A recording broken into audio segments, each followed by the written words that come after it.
Hey guys, a lot of people have been asking me, hey, Ralfi, can you share your TrackVR profile with me, please? And the answer is no, I will not.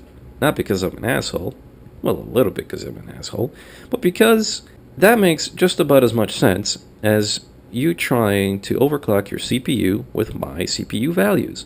It will not work. Every single person is different. Every single person's setup is different. My distance from my screen and my sensor to the actual LEDs on my clip are different than yours. My height seating arrangement is different. The way I rotate my head around is a lot different. My neck size and just overall height difference will make it a lot different than yours. I'm 6 feet tall, and I had to go in and change this around to my own customized settings. You will need to do the same. So even though my profile might get you close to where you are, you're going to get finicky results when you start getting to the maximum ranges of turning your head around. You're going to start getting twitches. So one way or the other, you are forced to go and tweak your own profile. I'm not going to explain it how to do it because you can just go on YouTube and search for a tutorial on how to do that. Moving on to the joysticks. Okay, now as far as joysticks go, it really depends on your price range. For example, if you have a lot of money, then you can go with something like this. This is by far the best stick I have ever had, and I'm sure I'm going to be using it for a very long time. However, I do not use this stick for every single game. I only use this for DCS, BMS, and a little bit of flaming cliffs because I need a lot of the hat keys up here. But for other games, little shit games like Shit Thunder and Battlefield and whatever else have you, you need something that's a little bit less stiff because this has an extremely good spring. This is very difficult to move in comparison to other joysticks. The spring is very hard.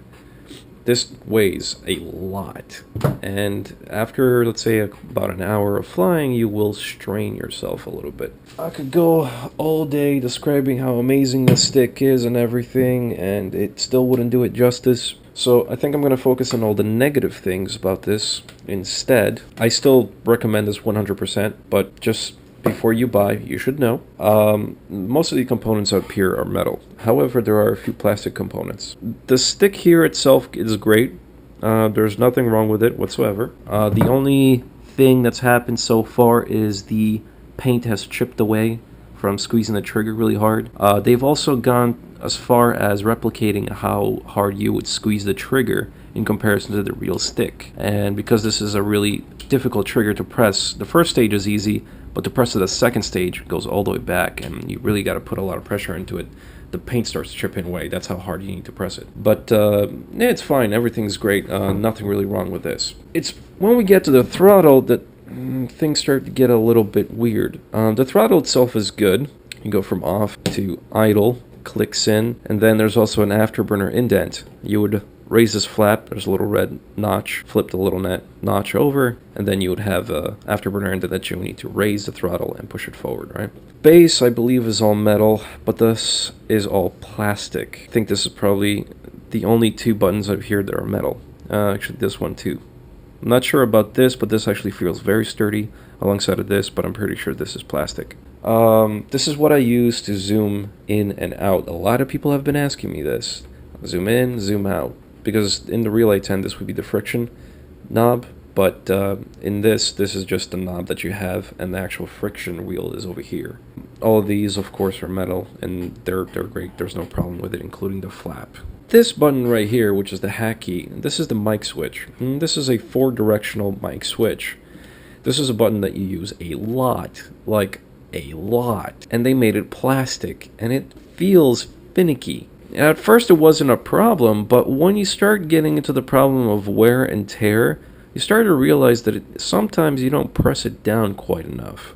You won't know that you're not transmitting, but they really kind of dropped the ball on this button because it doesn't feel as sturdy as the rest of the buttons that are on here. All in all, it still works, it's fine, and you get used to it, and it's okay. It's just one of those things, But the the absolute number one complaint every single person who owns this stick will have is this. and this is your mouse. And essentially, they gone goofed. I believe, from what I've been told, I could be wrong, but this is what I've been told, is that in the real A10, you don't have this little stick that's plastic, by the way, that's just moving around this base. Instead, it's this entire circle that moves like this key. And they haven't done that. Instead, they went with the option of having this plastic little knob. It works. It's okay. You get used to it. And it has like 2 modes of sensitivity. When you press it a little bit, it recognizes that. When you press it all the way, it starts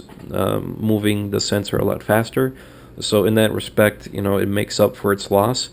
But if they were to have gone and done the entire base like it should have, as far as I can tell, this would have felt so much better. Especially if you're one of the type of people who likes to wear gloves for this thing. Because it is, after all, metal. So if your room gets really cold, this goes down to like negative 50 degrees Celsius. It gets really cold.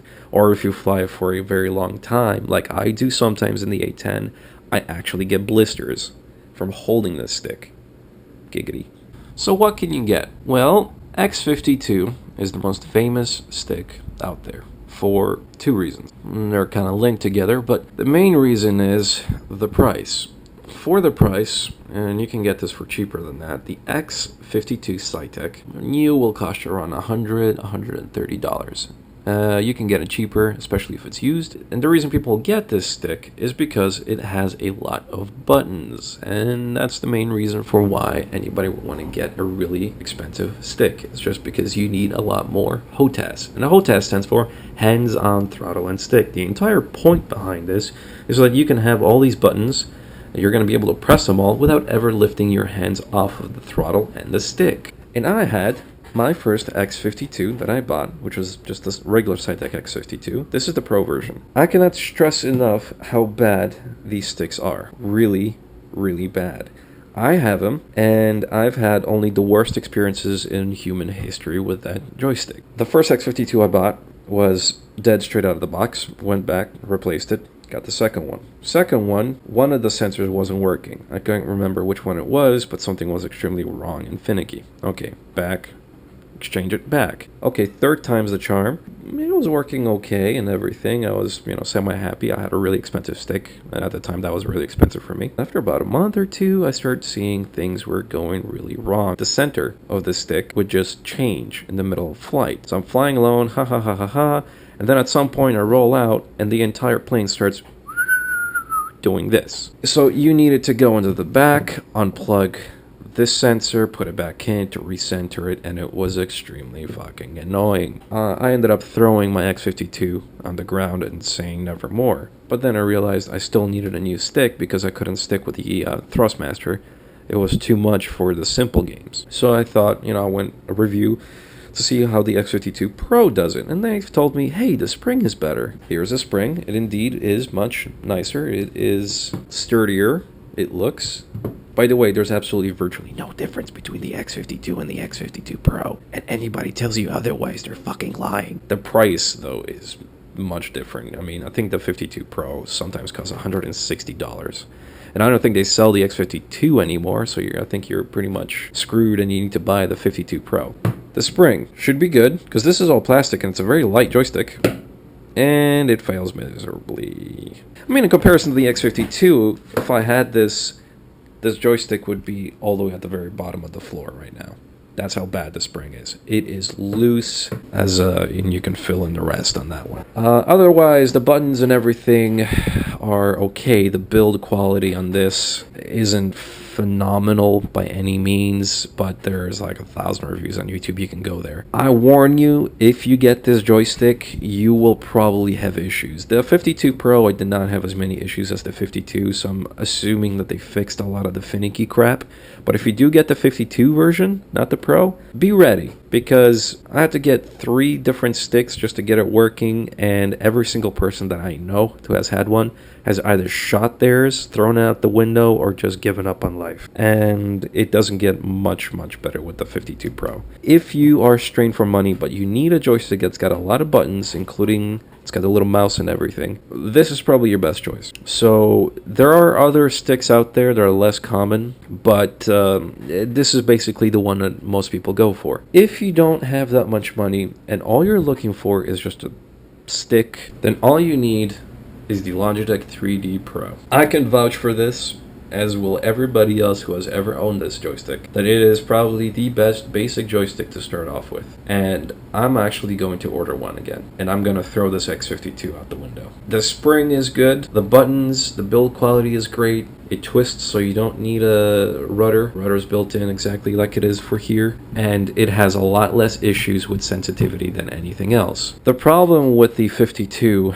is, let's say in Shit Thunder, when you go into the setup, you will notice, I don't know if it's a problem with the game, but I've noticed that it has a problem like this with a lot of games that I've set this up with. This is the full range that it's supposed to go to, right? This is the maximum, from here to here. When you set it up and the sensitivity is showing up in the game, when you get about halfway, in the game it shows that it's 100%, which means from here to here is nothing. It means absolutely nothing to the game. So you're getting twice the sensitivity in this motion than you should be. And even if you move the sensitivity down to 0 or the lowest value setting that's available in the game, it makes it for a lot less accurate joystick essentially. And it is shit. I mean, it really is shit. And to demonstrate what I mean, shitty stick, shit thunder, let's do this. Okay, well, pitch works okay. As you can see, I move it up. Actually, I lied. Wow, didn't even notice that. Apparently not. Here, I'm gonna pitch down. Watch what happens here. I'm gonna press it only 50%. That's 50 fucking percent. What is this shit? Push it down more. What? Roll axis. We're here, almost at the maximum. Look how much more I can press this stick. What the fuck? So unless the game that you're playing with this joystick supports really good customization for your joystick, you're gonna have some trouble flying with this thing. Overall, I mean, people are satisfied because they have a stick that's got a lot of buttons and whatnot, and you know, it gets the job done. But as far as customer satisfaction goes, so get it, but be warned, is what I'm trying to say. Otherwise, if you don't need all the buttons, if you can deal with pressing buttons on the keyboard, dude, 3D Pro, man, just get it.